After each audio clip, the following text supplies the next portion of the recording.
அனைவருக்கும் வணக்கம். தமிழ்நாட்டிலேயே மிகவும் புகழ் வாய்ந்த ஜவுளி மாளிகையில் இன்று பேசுகின்றேன். பேலஸ் சுமங்கலி 1 ஏக்கர் நிலப்பரப்பில் மக்களுக்காக, மக்கள் வசதிக்காக ஒரு தரமான துணியை தருகின்ற மிகப்பெரிய ஜவுளி கடல், மிகப்பெரிய ஜவுளி சாம்ராஜ்யம் நம்முடைய சுமங்கலி பேலஸ். அற்புதமான ஜவுளி மாளிகை இன்று 24/6/2025 செவ்வாய்க்கிழமை இரவு 7 மணி அளவில் இந்த அற்புதமான ஒரு அருமையான திருக்குறள் பற்றாளரை பாராட்டுவதிலே 5ஆம் உலக தமிழ்ச்சங்கம் மகிழ்ச்சி அடைகின்றது.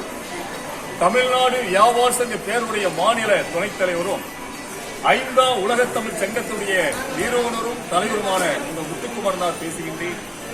இந்த அருமையான நிகழ்ச்சிக்கு தமிழ்நாடு மீனவர் பேருடைய மாவட்ட தலைவர் மற்றும் எங்களுடைய வியாபார சங்க ஆலோசகர் சுப்பரையன் அவர்கள் வருகின்றிருக்கின்றார்கள். அவருக்கு இனிய வாழ்த்துக்கள். தமிழ்நாடு மக்கள் சட்டமைப்பு சங்கத்துடைய மாநில தலைவர், அருமை நண்பர், தமிழ் பற்றாளர் ராஜ்குமார் வந்திருக்கின்றார்கள். அவருக்கு இனிய வாழ்த்துக்கள். அடுத்து பெட்காட், தமிழ்நாடு பாண்டிச்சேரியில் உள்ள ஒரு சமூக பொதுநல அமைப்பு பெட்காட், மக்களுக்காக பாடுபடுகின்ற அமைப்பு. அந்த அமைப்புடைய பெட்காட் அமைப்பினுடைய கடலூர் மாவட்ட பொதுச் செயலாளர் ராமகிருஷ்ணன், அவருக்கு இனிய வாழ்த்துக்கள். அடுத்து திருக்குறள் பேரவையினுடைய பொதுச் செயலாளர், வியாபார சங்கத்துடைய ஆலோசகர் ஆசிரியர் அருஜோதி, அவருக்கு இனிய வாழ்த்துக்கள்.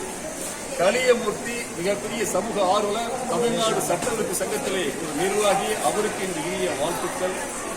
நம்முடைய தென்னக ரயில்வே பணி சங்கத்துடைய மாவட்ட தலைவர் முனுசாமி, சிறந்த தமிழ் பற்றாளர், அவருக்கு இனிய வாழ்த்துக்கள். எல்லாத்துக்கும் மேலாக இந்த மாளிகையை தாங்குகின்ற ஒரு தூணாக விளங்குகின்ற என் பாசத்திற்குரிய சகோதரர் அன்சார், அவருக்கு இனிய வாழ்த்துக்கள்.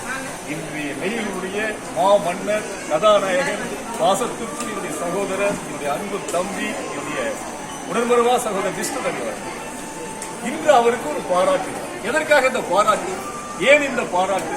ஒரு அருமையான சாதனையை செய்து முடித்திருக்கிறார். சத்தமில்லாமல், ஒரு ஓசை இல்லாமல் ஒரு அற்புதமான சாதனையை செய்து முடித்திருக்கின்றார். அது என்ன சாதனை என்று சொன்னால், திருக்குறளை ஒரு எல்கேஜில் இருந்து 5ஆம் படிக்கின்ற பிள்ளைகள், ஒரு 4 வயதிலிருந்து 10 வயது வைக்கின்ற பிள்ளைகளை ஊக்கப்படுத்தும் விதமாக அவளுக்கு யார் ஒருத்தர் ஒரு குறள் திருக்குறள் இருந்தாலும் சரி, அவருடைய பரிசை வழங்கி அந்த பிள்ளையை மீண்டும் திருக்குறளை ஒப்பிக்கின்ற ஒரு ஊக்கத்தை ஐயா அவர்கள் தந்திருக்கின்றார்கள். அவர்களுக்கு இந்த பலத்த கைத்தட்டலை தருவதிலே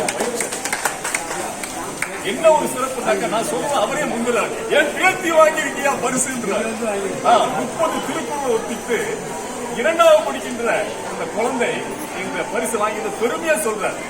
அது ஒரு ஏகப்பட்ட எங்க போனாலும் சரி. ஏனென்றால் கிட்டத்தட்ட ஒரு 50 ஆண்டு காலமாக தமிழ் பற்றாளராக, தமிழ்ச்சங்க தலைவராக இருந்து வருகின்றேன். ராஜமோகன், அருள்ஜோதி, தமிழ் அமைப்பில் ஒரு ஈடுபாடு, திருக்குறளை தேசிய நூலாக அறிவிக்க வேண்டும் என்று சொல்லி தமிழ் அறிஞர்களோடு வடலூரிலிருந்து சென்னை வரை நான் நடைமுறை செய்திருக்கின்றேன். ஆக எங்களுடைய நோக்கம் திருக்குறளை மேம்படுத்த வேண்டும். எங்கெல்லாம் திருக்குறள் இருக்கின்றதோ அந்த இடம் சிறப்பாக அமையும். ஒரு வீட்டிலே திருக்குறள் படிக்கின்றது சொன்னால் அந்த குடும்பம் அமைதியாக இருக்கும். அந்த குடும்பத்திலே படிக்கின்ற பிள்ளைகள் உயர்நிலையை அடைவார்கள்.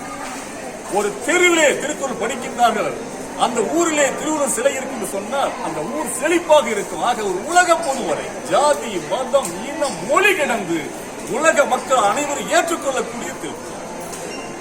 இந்துக்களுக்கு வேதம் பகவத்கீதை, இஸ்லாமிய சகோதரர்களுக்கு வேதம் குர்ஆன், கிறிஸ்தவர்களுக்கு வேதம் பைபிள்.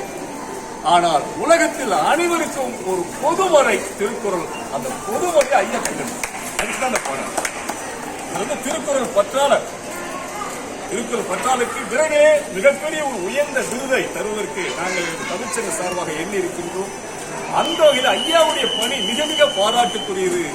இவர்களை பாராட்டுவதை விட இன்னும் ஒருவரை பாராட்டுவது பெருமை இருக்கின்றது. கொஞ்சம் பார்த்துதான் கேட்கலாம். ஏன்னா சொன்னா இந்த காணொலி இந்த உலகமுறை பார்த்துட்டு இருக்கீங்க. தமிழர்கள் சிங்கப்பூர், அமெரிக்கா, லண்டன், மலேசியா எல்லாருக்கும் பார்க்கின்றார்கள். இவட ஐயாவுக்கு பாராட்டு என்று சொல்லிவிட்டு வேற யாருக்கும் அந்த பாராட்டு சேர்ந்து சொன்னார். வேற யாரும் இல்ல, ஐயாவை பெற்றெடுத்த தந்தை ரஹீம் பாய் அவர்கள் தான் அந்த பாராட்டு. ஒரு அற்புதமான தகப்பனார் அவர், மிக அருமையான தகப்பனார். திருவள்ளுவர் அழகா சொல்லுவார், ஒரு தந்தையுடைய கடன் கேட்டாக்கா ஒரு சான்றோருடைய சபையில வந்து உட்கார வைக்கணும். பார்க்கற பாடுறா இந்த மகன் எந்த உயர்ந்த அந்த பெற்றோருடைய தந்தை மனசு கூடி அதை ரஹீம் பாய் அவர்கள் இதனுடைய நிறுவனர் ஐயா பெரிய ரஹீம் அருமையா செஞ்சாங்க. பிள்ளையை வந்து இந்த சபையில உயர்ந்த இடத்தில் உட்கார வைத்து பார்த்தாங்க. ஜவுளி கடைய ஆரம்பித்தார்கள். அதை ஜவுளியை ஒரு தரமான ஜவுளியாக ஏனைய மக்களுக்கு ஒரு நியாயமான விலையிலே நம்முடைய சுமங்கலி வேலை சுமங்கலி அருமையாக வழங்கிக் கொண்டிருக்கிறார்கள். ஒரு பெரிய சாமுராஜியை உருவாக்கியதிலே மிஸ்ரலி அவர்களுக்கு மிகப்பெரிய அந்த பெருமை தந்தைக்கு சேரும்.